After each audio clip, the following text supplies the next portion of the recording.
नमस्कार, मैं रवीश कुमार। विनोद राय आपको याद होंगे, जब सीएजी थे तब इन्होंने अपनी रिपोर्ट में इतने जीरो लगा दिए कि देश में हंगामा मच गया।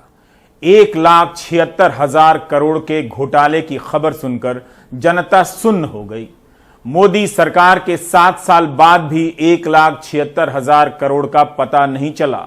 2G स्पेक्ट्रम घोटाले का कुछ पता नहीं चला। विनोद राय से सवाल पूछा जाता रहा।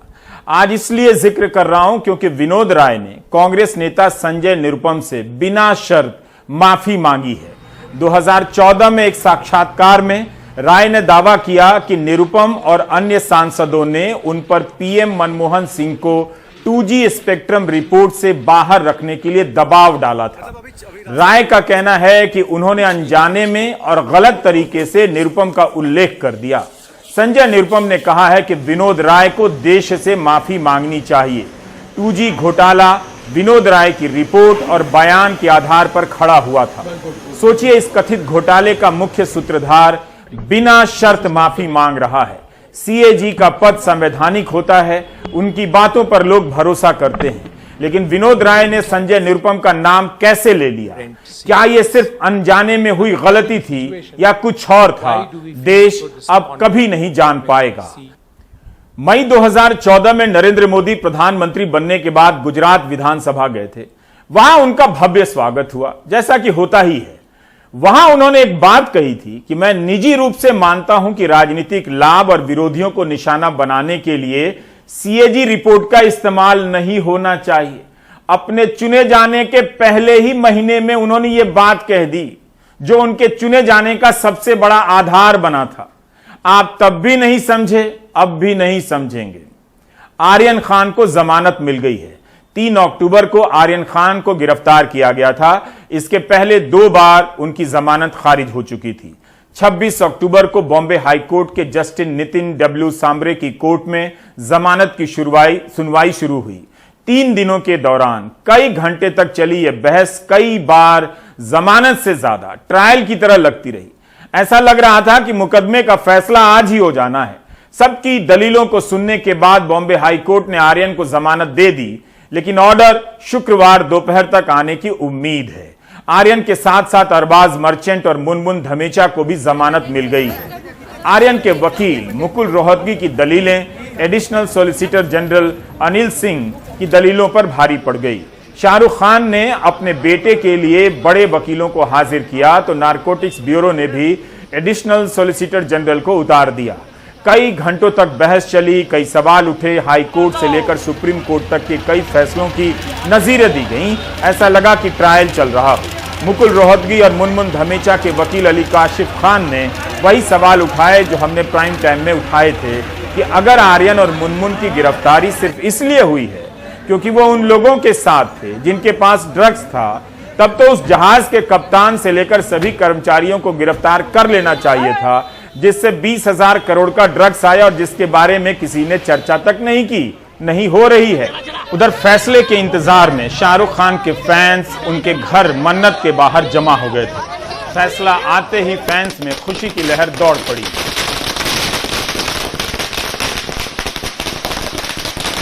आज शाहरुख के घर दिवाली है, उससे भी बड़ी दिवाली है। ईद भी है, दिवाली भी है, सब कुछ है। आज आप लोगों के लिए आज ही दिवाली और ईद है। एकदम बेशक। हम लोगों के लिए अभी 1 महीने तक दिवाली चलेगी। हम तो फिलहाल 2 दिन से मुंबई में आए हैं, वेस्ट बंगाल से। आप वेस्ट बंगाल से हैं? हाँ, वेस्ट बंगाल आसनसोल से आए हैं। शाहरुख के फैन हैं आप? हाँ। इसी खबर से खुशी भी है। हाँ। अच्छा लग रहा है जब वेल पाया है। हम नागपुर से हैं और पिछले 4 दिनों से हम मुंबई में हैं और हमारी नज़रें इसी डिसीजन पे टिकी थी कि चूँकि हम किंग खान शाहरुख खान साहब को के फैन है, फॉलोअर है, उनको फॉलो करते हैं, तो हमारी नज़रें इसी फैसले पे टिकी हुई थी। आज सुनकर बहुत आनंद हुआ। नागपुर से कितने लोग आए? यहाँ से आए 80 लोग, 80 लोग। आप लोग सब लोग नागपुर से हैं? नागपुर से आए हम। शाहरुख खान सर के मानने वाले फैंस में एक बहुत ही उत्सुकता थी कि आर्यन खान को आज जमानत मिल रही है। जो कोर्ट का जो फैसला आया है, एक उत्सुकता की लहर लेकर आया है। हम लोग 3 दिन पहले से आए हैं। हम लोग को इससे 3 दिन पहले ऐसा लग रहा था कि रिहाई हो जाएगी, बट उस दिन रिहाई नहीं हुई तो हम लोग 3 दिन से इधर ही रुके। बेल हो गई है आर्यन खान की, तो अब हम सुकून से घर जा सकते हैं। हम लोग शाहरुख खान सर के बाद जाएंगे या इंतजार करेंगे कि जेल से बाहर निकले? जी हम इंतज़ार करेंगे कि शाहरुख खान आर्यन खान बाहर आए और हमको यहाँ पे उनकी एक झलक तो भी देखने मिल जाए। जितने लोगों को कैदी को मैं छुड़ाया हूँ, जिसको भी छुड़ाया हूँ, इतनी प्रसन्नता नहीं हुई है जितना हमारे बेटे को छुड़ाने हुई है। एट द सेम टाइम एहसास हुआ है कि अंदर की फीलिंग क्या है, जेल में अंदर फीलिंग क्या है। कहना बहुत अच्छा है अथरोट, बट अंदर जाके जो भीतर की फीलिंग है बहुत निराशजनक है। छोटी सी बात थी जो एक दिन जमानत में मिल जानी चाहिए थी, इतना दिन लगा दिया गया। बिल्कुल सही है, $1 मिलियन क्वेश्चन यही है।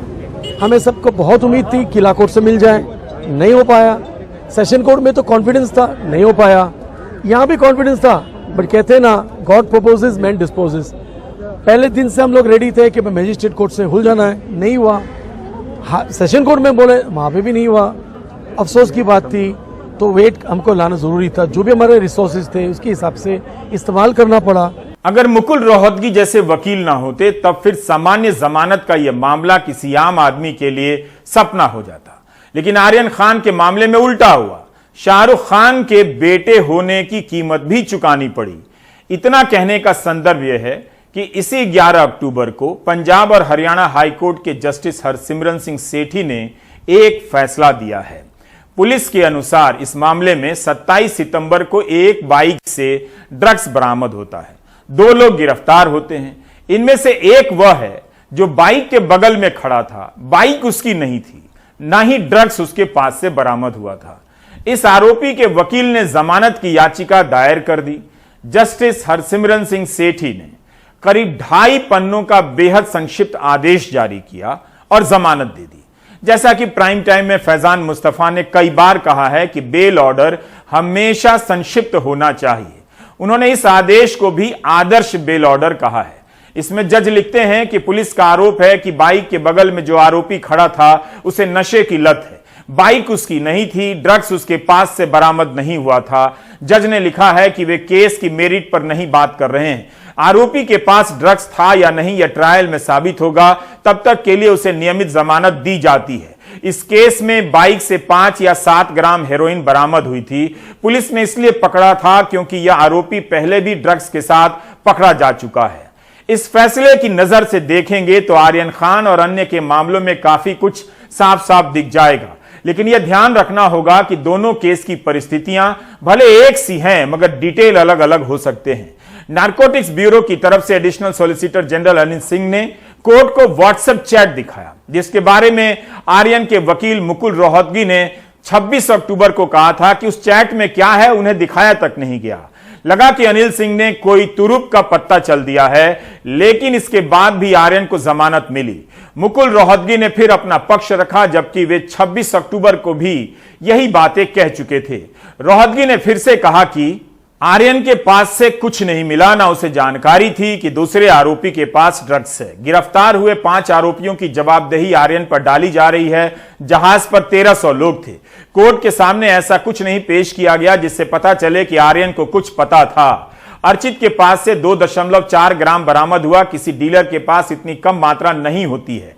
आर्यन अरबाज के साथ गया था, जिसके पास 6 ग्राम बरामद हुआ है, लेकिन आर्यन से कुछ नहीं मिला है। रोहतगी ने मिसाल दी कि ताज होटल में 500 कमरे हैं। अगर 2 लोग एक कमरे में ड्रग्स ले रहे हैं तो क्या पूरे होटल को आरोपी बनाया जा सकता है? क्रूज पर गाबा ने इवेंट आयोजित किया, उसी ने आर्यन को बुलाया, लेकिन गाबा गिरफ्तार नहीं है। अगर यह साजिश का मामला है तो गाबा गिरफ्तार क्यों नहीं है? नारकोटिक्स कंट्रोल ब्यूरो की तरफ से एडिशनल सॉलिसिटर जनरल बहस करने उतरे। उन्होंने कहा कि अगर 2 लोग साथ जा रहे हैं, पहले को पता है कि दूसरे के पास ड्रग्स है और इसका इस्तेमाल होगा, भले ही उसके पास ड्रग्स नहीं है, लेकिन माना जाएगा कि कॉन्शियस पोजीशन में है। अनिल सिंह ने अपनी दलील के पक्ष में व्हाट्सएप चैट का हवाला दिया। कहा कि मैं इस पर भरोसा कर रहा हूं, जिससे पता चलेगा कि उसने व्यावसायिक मात्रा लाने का प्रयास किया था। इतना ही नहीं, जब उन्हें जहाज पर पकड़ा गया तो सभी 8 के साथ कई ड्रग्स मिले। यह संयोग नहीं हो सकता है। तब अदालत ने पूछा कि आप कह रहे हैं कि कॉन्शियस पोजीशन होना चाहिए। तब अनिल सिंह ने कहा कि हमने सेक्शन 28 अप्लाई किया है और व्हाट्सएप चैट पर विवाद नहीं हो सकता, क्योंकि हमारे पास सेक्शन 65B के तहत बयान भी हैं। इससे पहले आर्यन की जमानत इस आधार पर खारिज हुई थी कि कोर्ट ने माना था कि वह कॉन्शियस पोजीशन में है।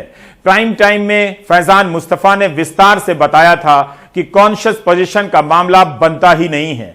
26 अक्टूबर को ही मुकुल रोहतगी ने यह बात अदालत के सामने कही थी कि आरोपी नंबर 2 जो आर्यन के साथ था उसके पास से कुछ मिला है, इसलिए कॉन्शियस पोजेशन का आरोप लगाया गया है। रोहतगी ने सवाल किया कि कोई अपने जूते में कुछ रखता है तो उसके लिए मैं कैसे आरोपी बन सकता हूं।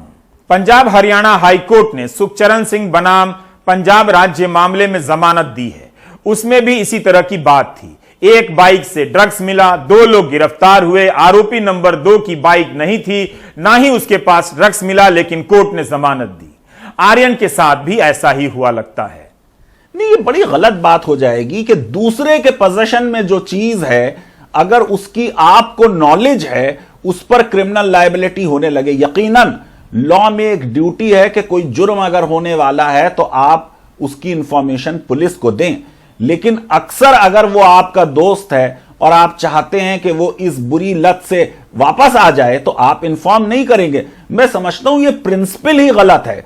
देखिए, बात जो हो रही थी पूरी कॉन्शियस पोजेशन की, वो ये हो रही थी कि मेरे पोजेशन में चीज थी, तब भी मुझे सजा नहीं होगी अगर मुझको मालूम नहीं था और वो इंटेंशनल पोजेशन नहीं था और मैं अवेयर नहीं था उसके फैक्ट्स के बारे में कि ये पोजेशन में है। ये बात हो रही, यानी कोई कोरियर है, उसको आपने कोई सामान दे दिया और वो बीच में पकड़ा जा रहा है, तो उस कोरियर के पोजेशन से वो रिकवर होगा, लेकिन उसका इंटेंट नहीं है उसे पोजेस करने का।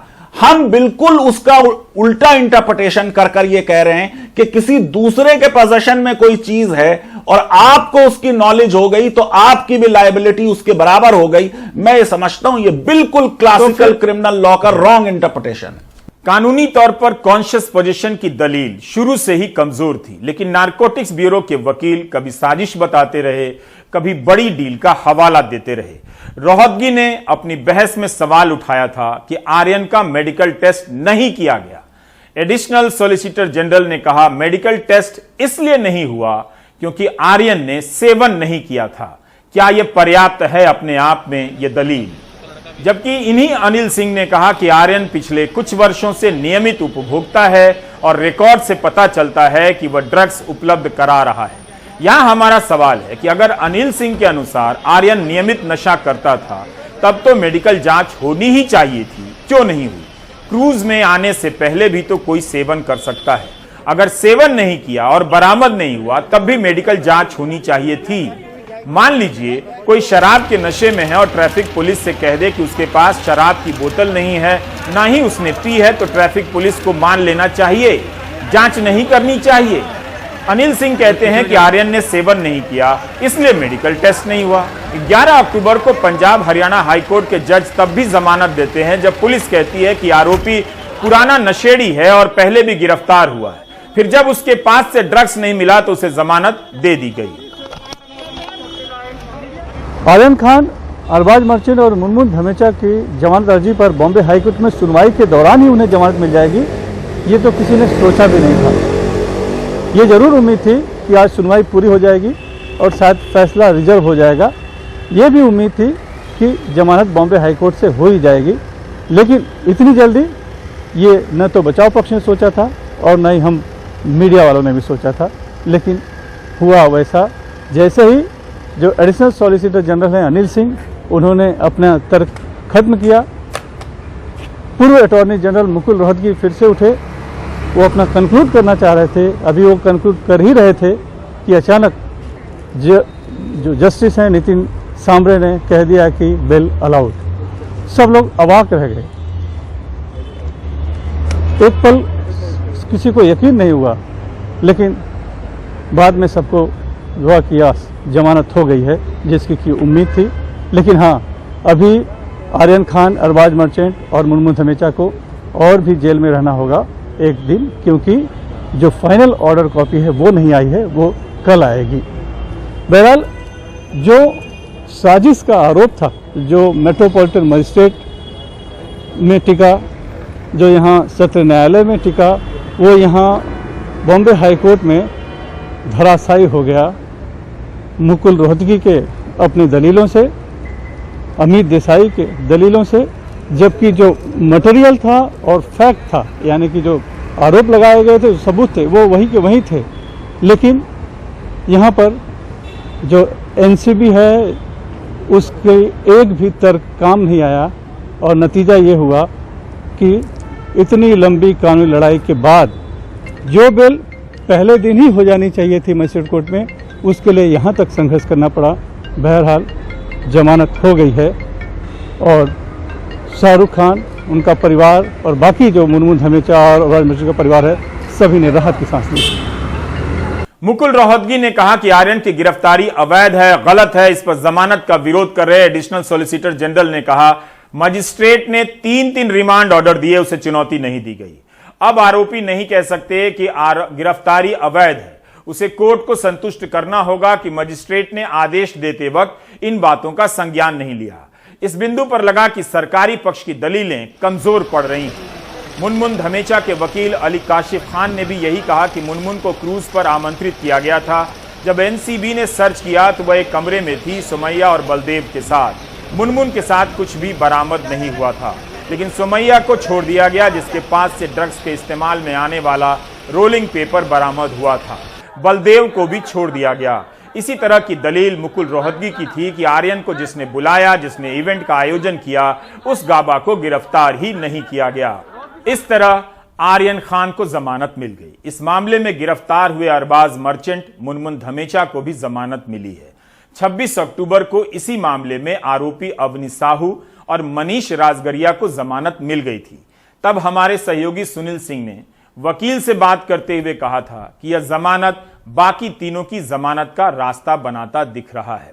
उनके लिए भी सिमिलर दलीलें थी और उनमें मेरे ख्याल से एक एडवांटेज ये था कि कॉन्ट्राबैंड जो था वो सिक्योरिटी ऑफिसर के पास था और सिक्योरिटी ऑफिसर ने ऑफिसर्स एनसीबी को दिए थे, डायरेक्टली रिकवर नहीं थे। तो डायरेक्टली रिकवर तो आर्यन खान के पास से भी नहीं है। बराबर, so that is why we will apply the rule of पैरेटिकल and submit before the court. धन्यवाद। लगता है कि ये जो फैसला है बहुत काम आएगा यहाँ पर। Of course, definitely.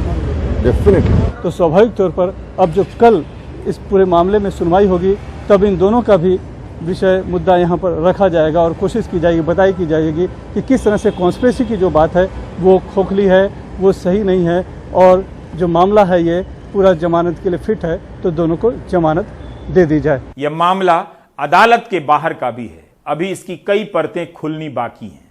क्या शाहरुख खान को टारगेट करने के लिए आर्यन खान को फंसाया गया? जांच अफसर समीर वानखेड़े गिरफ्तारी से बचने के लिए अदालत से सुरक्षा मांग रहे हैं। गवाह और पंच मुकर गए हैं। भ्रष्टाचार के आरोप हैं, लेन देन के आरोप हैं। समीर वानखेड़े पर विभागीय जांच हो रही है।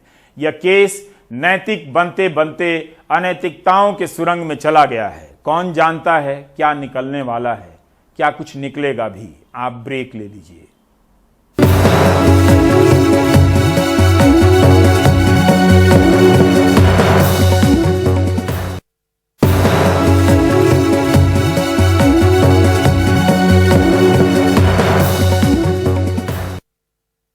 यूपी में आधा दर्जन लोग पाकिस्तान की जीत पर खुशी मनाने के आरोप में गिरफ्तार किए गए हैं। इनकी गिरफ्तारी भारतीय जनता युवा मोर्चा, हिंदू जागरण मंच, बजरंग दल की शिकायत पर हुई है। कमाल की रिपोर्ट। आगरा के इस इंजीनियरिंग कॉलेज में 3 कश्मीरी छात्रों पर आरोप है कि उन्होंने क्रिकेट में पाकिस्तान की जीत पे सोशल मीडिया में खुशी मनाई। भारतीय जनता युवा मोर्चा की शिकायत पे पुलिस ने उन पर FIR कर जेल भेज दिया। इस वाकया पर एक तहरीर पुलिस को प्राप्त हुई जिसमें पुलिस ने मुकदमा पंजीकृत किया और उसकी जांच करने के बाद उसमें 3 लोग नामजद थे। तीनों को आज गिरफ्तार किया गया है। पुलिस ने कश्मीरी छात्रों को जेल भेजने से पहले जब अदालत में पेश किया तो वहां अतिवादी लोगों ने उनके ऊपर हमला करने की कोशिश की। फौरन ही इसका वीडियो सोशल मीडिया पे वायरल होने लगा। कश्मीरी छात्रों पे मुकदमा करने वाले भारतीय जनता युवा मोर्चा के लोगों का कहना है कि ये योगी जी का प्रदेश है, यहाँ क्रिकेट में ये सब नहीं कर सकते।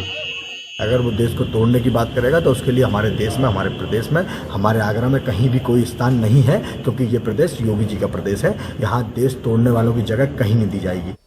यूपी के सीएम योगी आदित्यनाथ ने पाकिस्तान की जीत पे खुशी मनाने वालों पे देशद्रोह का केस करने कहा है। उनके ऑफिस ने ट्वीट किया है कि पाक की जीत का जश्न मनाने वालों पर देशद्रोह लगाया जाएगा। श्री योगी आदित्यनाथ जी महाराज। लेकिन जम्मू कश्मीर की पूर्व सीएम महबूबा मुफ्ती ने कश्मीरी छात्रों की रिहाई की मांग की है। उन्होंने ट्वीट किया है कि बीजेपी की छद्म देशभक्ति आइडिया ऑफ इंडिया का अनादर करती है। इन छात्रों को फौरन रिहा किया जाए। बरेली में भी नाराज हिंदू जागरण मंच युवा मोर्चा के लोग एडीजी के दफ्तर पहुंचे, जिन्होंने बरेली जेल के कर्मचारी पे भी मैच में पाकिस्तान की हिमायत करने का इल्जाम लगाया। उनने अपने एक स्टेटस व्हाट्सएप पे स्टेटस लगाया था जिसमें उनने पाकिस्तान का समर्थन कर रहे थे, तो इसको लेके हमने एजडनगर स्टेशन में उनके खिलाफ FIR दर्ज कराई है। हिंदू जागरण मंच की शिकायत मिलते ही पुलिस फौरन एक्शन में आ गई और उन्हें गिरफ्तार किया। 2 अलग अलग व्यक्तियों के द्वारा अपने मोबाइल से व्हाट्सएप पे अलग अलग स्टेटस लगाए थे, जिसमें कुछ आपत्तिजनक शब्द का इस्तेमाल किया गया था। उक्त संबंध में थाना इज्जत नगर पे 504, 506 और 66 IT एक्ट के तहत मुकदमा पंजीकृत कर लिया गया है।